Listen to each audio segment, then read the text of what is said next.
na balma anushu donc nga foli ba we kadaka nyaw invité Hermina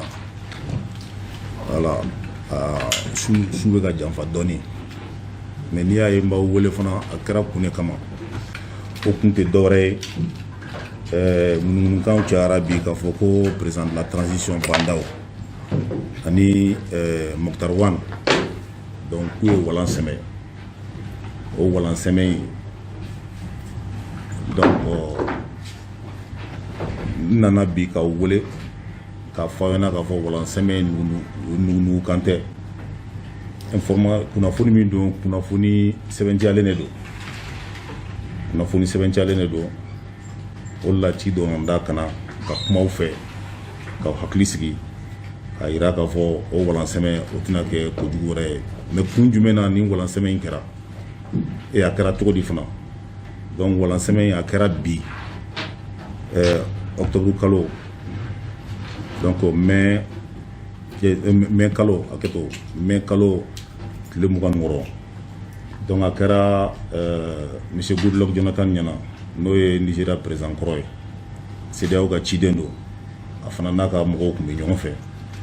unana démission présentera u Nyana ayira lula donc président Bandao ko kumi président chargé donc allez isebo bela ko Mokhtar Wane fana premier ministre mi gouvernement kuna ko gouvernement fana wala sele parce que ben tunte ka ko do la o ko nunte dore charte fana semele no constitution la charte mi me ka transition gérée o charte be la wale atodi o la wale atro ayira ka foko wale ado ko me ka ke mun kese ka to o ka ke kanye parce que charte yere c'est wolonlana folen donc a foko fanga do we vice président bolo no fanga be boli lakanaka donc défense et sécurité ma yera ka foko défense et sécurité cadre kono dossier do tumbe o bila pan vice président kuna dossier tena una tumala wana e initiative mu fana ta ka fo ka be fait ka sécurité gérer cogo mina ka ɲɛ président de la transition sembe do fana la a kɛra kɛnɛ kan a kɛra dogona o sembe do a la a b'a empêcher ka baara kɛ ka ɲɛ donc an toro de la jusqu'à ce que bɛɛ y'a jateminɛ k'a fɔ ko gouvernement dɔ tun bɛ sen kan o gouvernement fɔlɔ o démissionnera o yɔrɔ bɛɛ la président Bandao tilala tuguni k'a sɔrɔ a ma bonya ɲɛsin vice président ma donc a sina k'a fɔ tuguni ko Mokhtar Wane premier ministre min tun min ye walan sɛmɛ ko ka continuer ni baara ye a ka continuer ni baara ye o ye ayi a y'a ka prérogative a y'i pan fanga mun b'a la o fanga ninnu a y'o kumaniya ma o ye fɛn fɔlɔ ye fɛn filanan fana gouvernement tilala k'a sigi i b'a fɔ u bɛ k'a kɛ dogondogoni ye ka gouvernement sigi vice président ma bɔ a kalama parce que mɔgɔ mun kan ka taa n'olu bɛ relever la ni fini donnaw don o fini donna ninnu olu kan vice président ne ka kumakan laban kan ka fɔ président ye ka fɛn dɔw sɛbɛntiya a bɛ se k'a fɔ karisa bɛ bila yen karisa kana bila yen donc mɔgɔ mun yɛrɛ bɛ yen ni mun t'u dɔn mun bɛ terrain kan n'olu bɛ ka sɛgɛnbaw kɛ o tɛ mɔgɔ mun dɔn u taara olu de ta k'a fɔ k'u bɛ n'olu bila mɔgɔw kunna k'a sɔrɔ ma vice président ɲininka donc finalement est-ce que olu bilara la de pour que ka se ka Mali sécurité ko ɲɛnabɔ ou bien u bɛ fɛ ka plaisir kɛ dɔ de donc o question il faut k'an ko poser an yɛrɛ kun an ka bɔ jate fitininw kɔnɔ ka kɛ kunkolo ko ye ni karisa ko man di ye n b'a kɛ tan o fɛn tɛ donc o ko de jateminɛna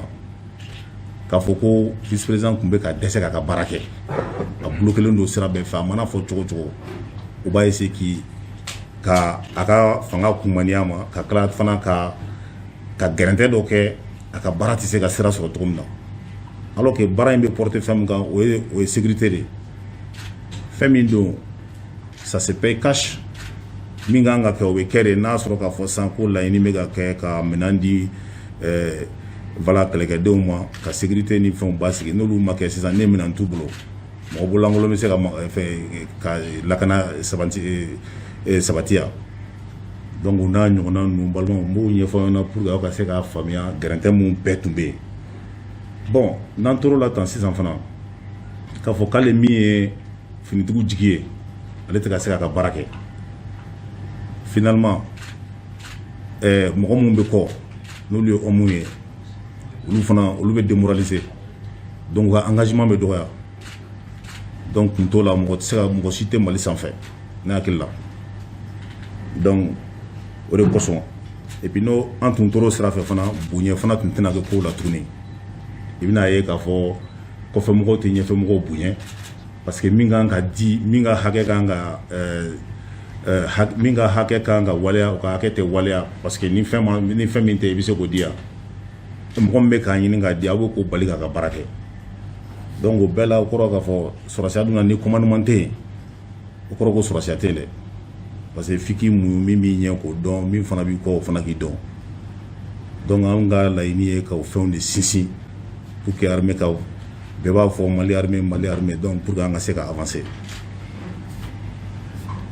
donc a jateminɛna fana k'a fɔ ko bon même lakana sira ni fɛn ninnu fɛ vice président kun y'a fɔ waati dɔ la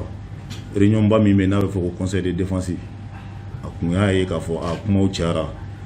a bɛ fɔ min ma ko LOPM san 5 plan dɔ de don min tun bɛ a to armée ko bɛɛ bɛ ɲɛɲini minɛnko fara mɔgɔ ta ni fɛn ninnu kan donc a fɔra yɔrɔ dɔ la k'a fɔ ko ko gestion dɔw bɛ yen k'olu cogoya ma ɲɛ donc a ko bon n tɛna bin mɔgɔ kan n t'a ɲini k'a fɔ fana ko n bɛ bin mɔgɔ kan o tɛ n ka laɲini ye mais n bɛ fɛ a ka ɲɛdɔn wariw taara yɔrɔ min na a fɔra ko wari min ma s'u seyɔrɔ la olu kɛra cogo di donc o ka ɲɛfɔ o fana niveau la o sira kan o ma se k'a to a ka laɲiniw ka sira sɔrɔ donc mɔgɔ dɔw fana tun bɛ yen fɔlɔfɔlɔ la a fɔra ko fanga min tun bɛ yen avant le 18 août 2020 donc a fɔra fana k'a fɔ ko mɔgɔ dɔw tun bɛ yen yuruguyuruguko ani c'est-à-dire wari détourné ni fɛn ninnu olu kun da donnen don o ko la o fana tun kan ka ɲɛɲini a y'o laɲini fana fɔ a bloqué o fana sira fɛ o ma sira d'a ma o la donc n'i y'olu bɛɛ jateminɛ tan san tun kan ka to sigilen ten hali élection ko fana élection programme ninnu fɔlen o programme fana sen kun dar'o kan dɔɔni bon n'an tora ten transition tɛ fɛn jan ye a ɲɛfɔlen don cogo min na f'an ka se ka chronogramme suivre o don na communiqué la aw yɛrɛ y'a mɛn k'a fɔ ko nin ko mun fɛn fɛn kɛra mɔgɔw k'a bila u kunna k'a fɔ k'a tɛ foyi kɛ transition na transition bɛ taa a taacogo la ni Ala na kira sɔnna donc an ka laɲini o de wa an bɛ baara k'o sira de kan fana bon an y'a ye fana k'a fɔ gouvernance sira fɛ fɛn nana gouvernement démissionnera ENTM ka grève dɔgɔdalen o dɔgɔdara sini ɲɔgɔn na bi gouvernement démissionnera o dun tun ye tile 5 grève de wa ko n'u ma wasa sɔrɔ fana k'u bɛ se k'a kɛ illimité bon gouvernement min kan ka ko ta en charge k'i ɲɛsin problème ma n'o gouvernement démissionnera face à une grève o grève belebeleba sugu ninnu na mun de kan ka faamuya o la mun kan ka faamuya o la sisan donc o tɛ ka yɔrɔ lankolonya pour que problème yɛrɛ kana gérer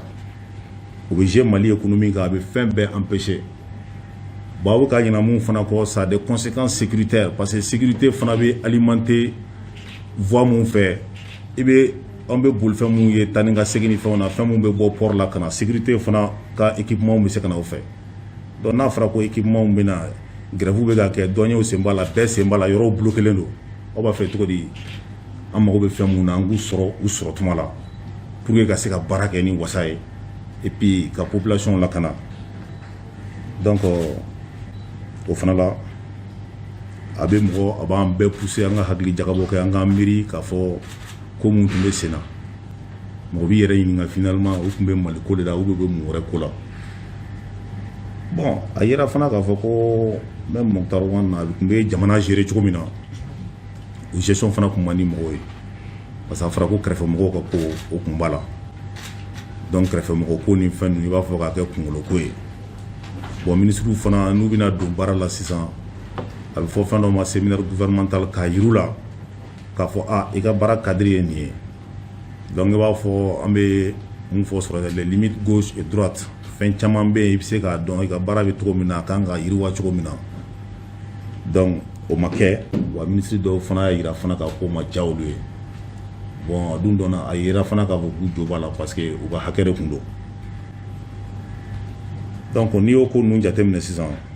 bon fɛn dɔ fana bɛ yen o ye élection ko kuma ye tari sen don ko premier ministre sen donna élection ko kuma fana la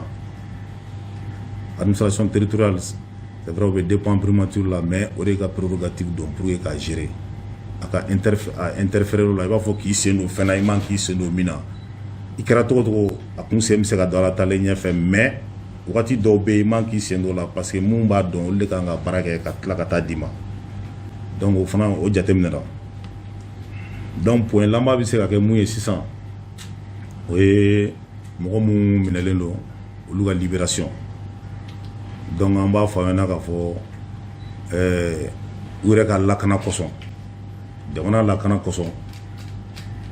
mɔgɔ si tɛ mɔgɔ contre la donc fanga tigi mun bɛ ka fanga exercer an tɛ mɔgɔ si contre la u minɛna kun mun na kun mun fɔra aw ɲɛna tan n'o nana ni blocage ye ni a tun bɛna kɛ magosa ye jamana ka jɔ finalement fɛnw ka ɲagami ko nana o sira de fɛ donc n'o banna ka ban u k'u yɛrɛ ye walan sɛmɛ u yɛrɛ ye a kɛra seerew ɲɛna donc an tɛ mɔgɔ si contre la min don sisan u bɛɛ b'u ka liberté sɔrɔ mais a bɛ kɛ progressivement donc au fur et à mesure donc balimaw n kun y'a wele bi ka nin de fɔ aw ye vice président tɔgɔ la pour que aw ka se ka faamuyali sɔrɔ ko dɔw la aw k'a bila aw kunna fana k'a fɔ ko an tɛna fama ɲɔgɔn ma tuma o tuma ni nafa bɛ yen k'a fɔ ni information nafama bɛ yen yan'aw ka to k'a fɔ ŋunuŋunukan ka bugun an bɛ se ka wele bila aw ma an bɛ ɲɔgɔn na faamuya wa aw si kana sikasika fana k'a fɔ ko n'i ye ne wele mun bɛ n dɔn détail olu b'a dɔn k'a fɔ ko bɛɛ ka téléphone ta an bɛ fɛnw kɛ donc aw bɛ n wele ni information min bɛ yen an bɛ se ka a confirmer an bɛ bilasirali kɛ donc o de tun bɛ n fɛ k'a fɔ aw ye n balimaw